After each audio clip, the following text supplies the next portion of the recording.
প্রিয় এসএসসি শিক্ষার্থী, তোমাদের বিভিন্ন সময় বিভিন্ন যেই তোমাদের ফল প্রকাশ নিয়ে বিভিন্ন যে আপডেট নিউজ আছে সেটা আমরা সকল সময় তোমাদের জানিয়ে দিই। তোমাদের ফলাফল নিয়ে যে ধোঁয়াশাটা তোমাদের মাঝে সৃষ্টি হয়েছে, কারণ এটা তোমাদের দায় না, এটা দায় হলো সম্পূর্ণ শিক্ষা বোর্ড তোমাদের বিভিন্নভাবে বিভিন্ন সময় বিভিন্ন তথ্য দিচ্ছে।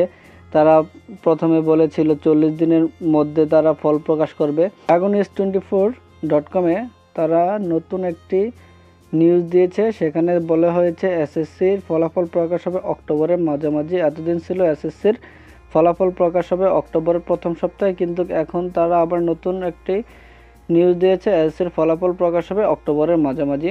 তো দেখি তারা এখানে বিস্তারিত কি বলেছে।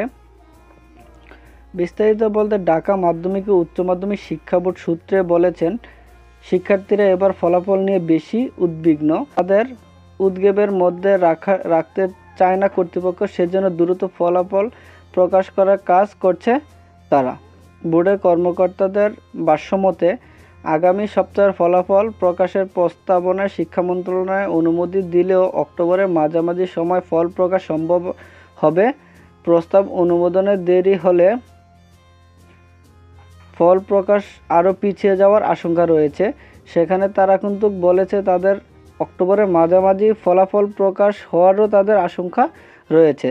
জানা গেছে এসএসসি ও সমমান পরীক্ষার ফলাফল কিভাবে তৈরি করা হবে তার একটি প্রস্তাবনা সেপ্টেম্বরের প্রথম সপ্তাহে শিক্ষা মন্ত্রণালয় পাঠিয়ে দিয়েছে বোর্ডের মোর্চা আন্তঃশিক্ষা বোর্ড সমন্বয় কমিটি। সেখানে বাতিল হওয়া পরীক্ষাগুলোর জন্য এসএসসির 75% নম্বর এবং জিএইচসির 25% নম্বর সমন্বয় করে গ্রেডিং পদ্ধতিতে ফলাফল তৈরির প্রস্তাব করা হয়েছে।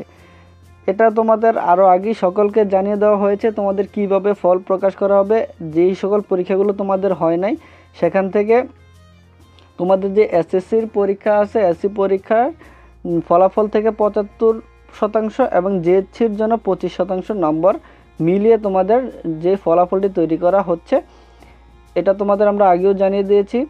তো এবারও তারা এই কথাই বলছে, সেটা হাতে পেলেই আন্তঃশিক্ষা বোর্ড সমন্বয় কমিটি ফল প্রকাশ সম্ভাব্য তারিখ শিক্ষার্থী জানিয়ে দেবে। তো তোমাদের যে গ্রেডিং যে প্রকাশ করার জন্য তারা সিস্টেমটা তৈরি করেছে, তোমাদের কিভাবে তোমাদের ফলাফল প্রকাশ করবে সেটা সম্পূর্ণ সেটা সম্পূর্ণভাবে তাদের হাতে আসলেই তাহলে তারা ফলাফল প্রকাশ করতে পারবে। এই ছিল আজকের আমার ভিডিওটি। তোমাদের ভালো লাগলে অবশ্যই আমার ভিডিওতে একটি লাইক দিবে এবং আমার চ্যানেলটি সাবস্ক্রাইব করবে। আজকের মতো বিদায় নিলাম। আল্লাহ হাফেজ। সকলে ভালো থেকো, সুস্থ থেকো।